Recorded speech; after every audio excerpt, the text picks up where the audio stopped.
I'm here with Anders of Cadaver to talk about the new record, The Age of the Offended. I mean, this title could not fit the time that we're living in any better than what it currently does. The album comes out July 21st on Nuclear Blast. Thank you very much for taking the time today. How are you doing? I'm doing great. Thank you very much.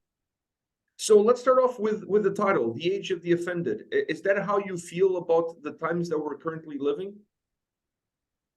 Yeah, I think the times we're currently living after this pandemic is showing us how a lot of people have started to spend more time online and simply caring about topics they would never have heard about even before. And there's so many people pointing fingers to others for whatever it is, rather than, trying to do something positive with their own lives or being creative or something. And then I wanted to do my spin on that and bring in the sarcasm and black humor that I grew up with, and let everybody know that I'm not buying it. I think people are taking things way too seriously sometimes. Sometimes words are just a vehicle for ideas. Sometimes they're just part of the culture, and we shouldn't be afraid of words. We should be afraid of actions more.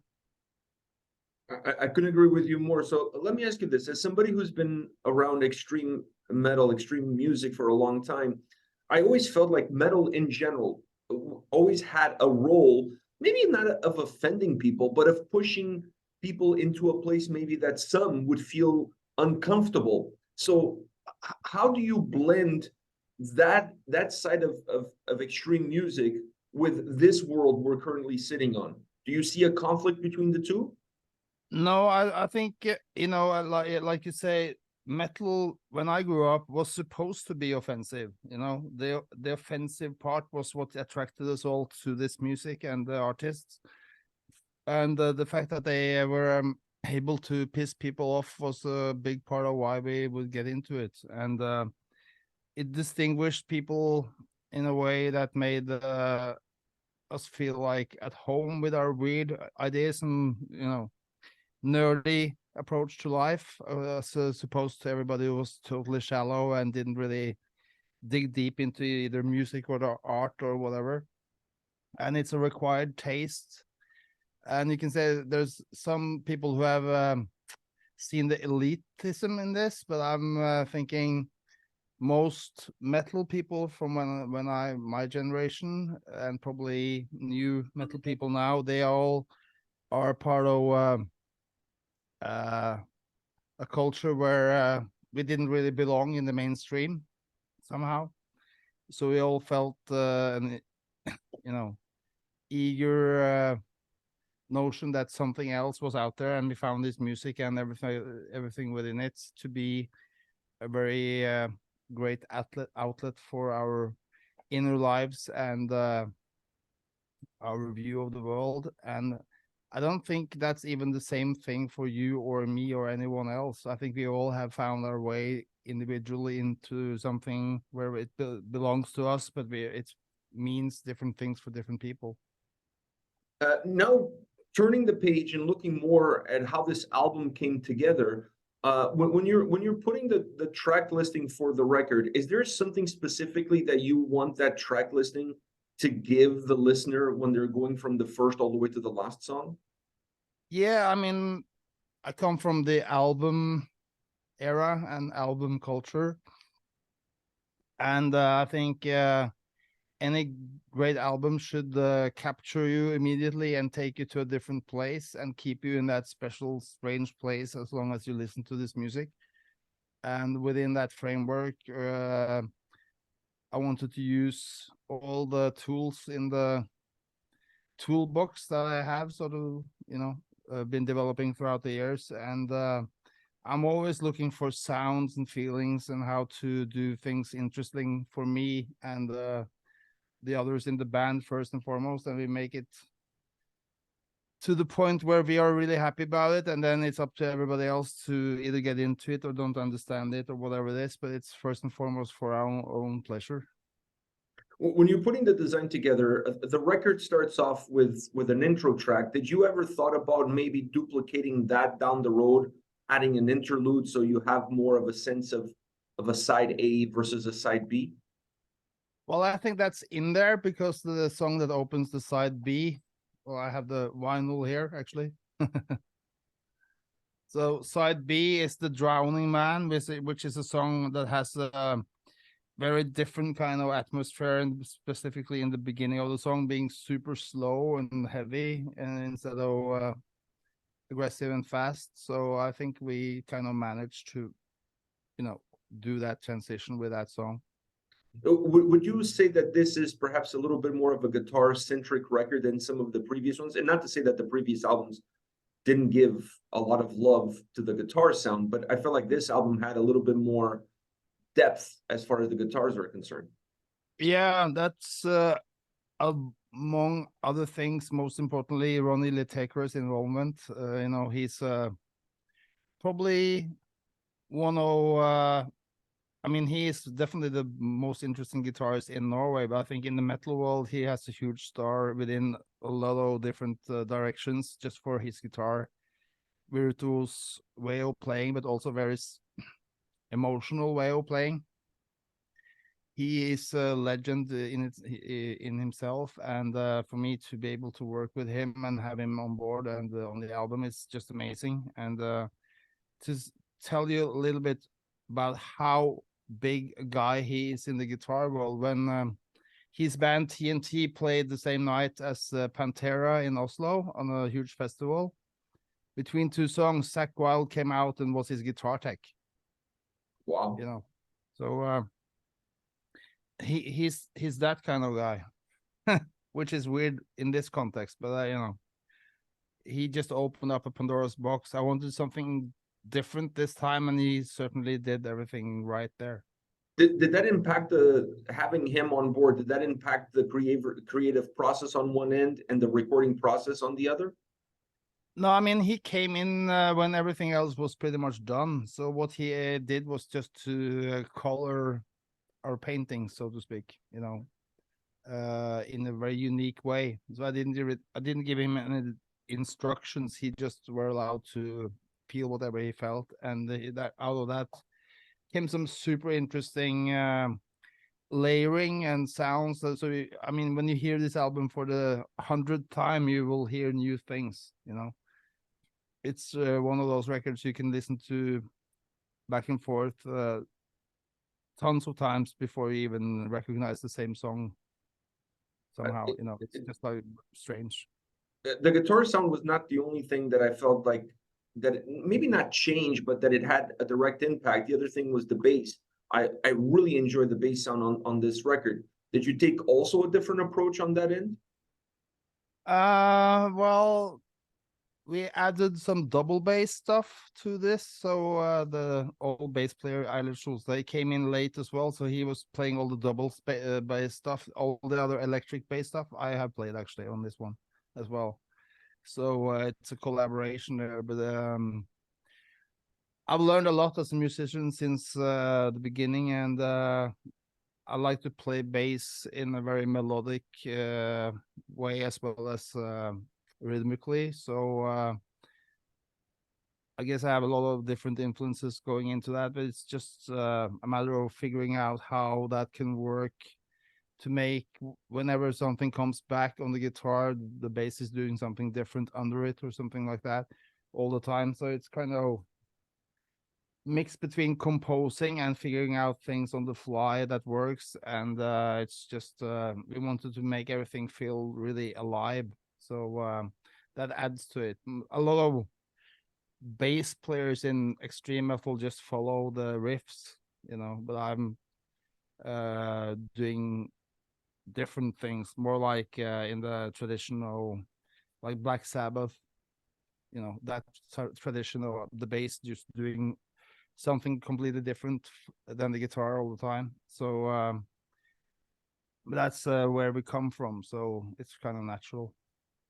So with everything that's happening sound wise, when it came to recording the vocals, did you take the normal approach, or did you feel like this album maybe required something slightly different from you? Yeah, it's been a very big challenge for me to do the vocals at all, but I kind of figure out a way to do it now where it comes naturally. And we have a very good producer, Alair, who is probably one of the most musical producers I ever met. He's a bona fide guitar player as well, and he was just throwing ideas at me. I had a lot of ideas, but when we were to work together, we just figure out something that works for the song by song. So it was more like giving the song what it needs, and I think that's the way you should do it, regardless. But it's a work in progress, always figuring out new things to do.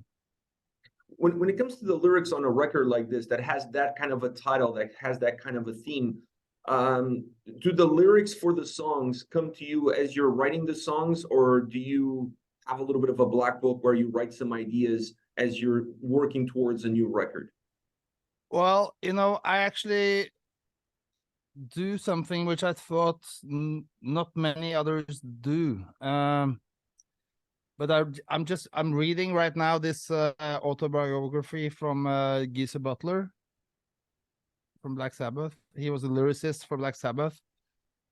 I just read today actually how they came up with all those things, and most of the time they would just jam the song, and Ozzy would just ramble something and sing something and figuring out the melody, and then he would take what he thought he would say somewhere and then made lyrics from interpreting whatever he was singing. So I'm kind of doing the same way. I'm just jamming through the song to figure out what feels right, what is this feeling, what is this needing, and then I figure out how that will translate into lyrics afterwards. So it's actually done song by just first improvising and then figuring out later. So I'm never prepared with lyrics. I always find the lyrics within the song somehow, which is strange too. So it's it's a weird concept, but it works. Does it become a little bit of a longer process taking this approach? No, it makes it much shorter, I think. Wow. Yeah. I felt that maybe like if you hit a roadblock or something, it would take you then longer to get to that, but you're taking more of an organic feel. Yeah, I'm just going for the feeling of it and see where that takes me. We've talked about the guitars, we've talked about the bass, we've talked about the vocals. I feel like we have to talk about the drums. We can't leave Dirk out of the conversation. No. You've worked you've worked with some incredible musicians throughout your career. When it comes to drummers, where does Dirk stand for you? Oh, he's by far the most musical drummer I ever played with, and he has this incredible notion of what works. I think he also plays guitar, so he knows a little bit more than most drummers about the music. So how we work is that it starts with me sending him riffs with no reference other than maybe a tempo or something, but no, I'm not telling him what to do. And then he comes back with things that may make my riff sound total different to my ears than I initially thought sometimes. And then we just work back and forward until we have a full arrangement. And of course, last time we recorded together, we ended up in the same room hacking out the final versions of the songs together. But this time, because of COVID, we had to do it remotely. But we were then very well experienced as songwriters together, so it really worked out. So now we have 25 songs we have recorded since we started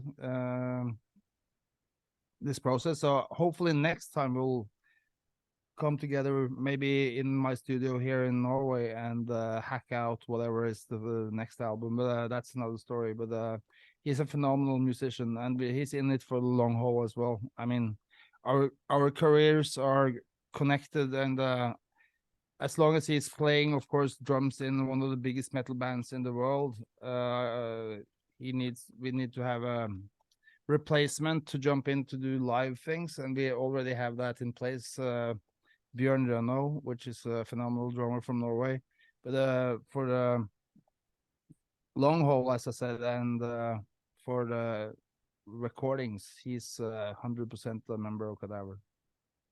What's your favorite? What's your least favorite part of an album cycle? Is to do interviews with idiots like me, or is there something even worse than that? There's worse idiots than you. No, yeah. I mean, having to, I think the whole thing is like a sequence or its own stuff. I'm really happy that we're able to talk to idiots like you because you seem to enjoy this album a lot, which is an important factor to get people to check it out, which is why you would release an album anyway, you know.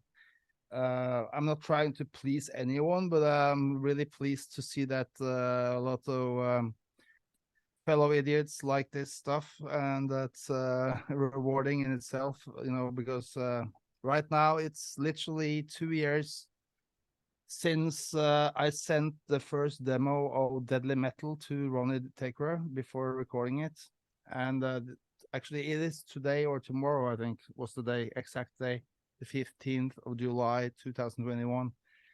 I sent it to him because my first ever band was called Deadly Metal, and I wanted to make a tribute to TNT, but I listened to the song, I realized I had to rewrite the whole song and destroy it, basically, so I was kind of anxious to see if he would allow me to do that. So he called me back after listening to the demo of the song and saying, you should record it definitely like this, and when you are ready, I'm gonna join you on guitar. And I'm like, whoa, wow, whoa, whoa. So that's really, you know, it's been 2 years now in the process, so it's a long time somehow, but it feels like it's all going in sequence, so it's interesting ride regardless. I'm really hoping this can reach out to the people who would love to hear music like this, and I'm just enjoying everything about it. When you're creating a new record, do you spend any time looking at the previous albums and what opportunities were missed, or are you always concentrating in the road ahead and not really looking backwards? No, I'm looking on the road where I am. I learned from being sick that all you can do is to work day by day, you know, take one step at a time, one piece of, you know, work at a time, and as long as it feels like it's moving forward, it's a great process. You know, the process is all there is, really. You know, that's what we enjoy, making music, and getting to present it means different phase of it, and then down the road do some shows and festivals next year and stuff like that. But what's important for me is to create music, so I'm always looking forward to the next adventure recording wise. That's the most fulfilling thing. And on that note, you mentioned shows. I want to ask you the last question on this chat, and that is, you know, now as any album cycle, you're getting closer to the date of release. The next thing that everybody expects is some shows. Are you trying to get a full schedule booked with some touring festivals? What's the plans for you? Well, the plan is to sit tight a little bit and see what the album does, you know, because it's such a leap for us. I think the music we're doing now, it needs to get out there to let people know where we're going, and then we'll see what happens in 2024. I'm looking at different options, so I'm not. I don't know right now if we're going on a full tour or just here and there or festivals or. But there's something in the pipeline. So right now I don't really know, but I know it's gonna happen something. And I'm sure it's going to be good for everybody, for you guys, for the fans, for everybody. You know, it would be nice to definitely see you guys hit the road and play some shows on a nice run. One can only dream to see you guys play in North America supporting this record, but you know, Yeah, dreams sometimes do come true. we'll see. You know, everything's optional. I mean, from what I'm looking at, numbers wise, USA is by far the country where with most fans, if I count people liking social media things or how many people listen to streaming and stuff like that. So we'll just see. It's right now it's a tough world to travel in, expensive, and everything has just changed so much since the pandemic. So I don't know. I'm not gonna go on any stupid adventure. I hope next year maybe if the key to get to anywhere is to have some sort of festivals linked to whatever you do. So if you get festivals to commit to, you do the visas and all that crap you need to go through to go anywhere, you know, outside the EU, then we'll see. Well, we'll be waiting for your announcements. On that note, Anders, thank you very much for your time today. Sorry for all the misunderstandings. I apologize. All the best. Enjoy the weekend and enjoy your album release and enjoy the fruits of your labor. Thank you very much. Have a good one. Bye-bye.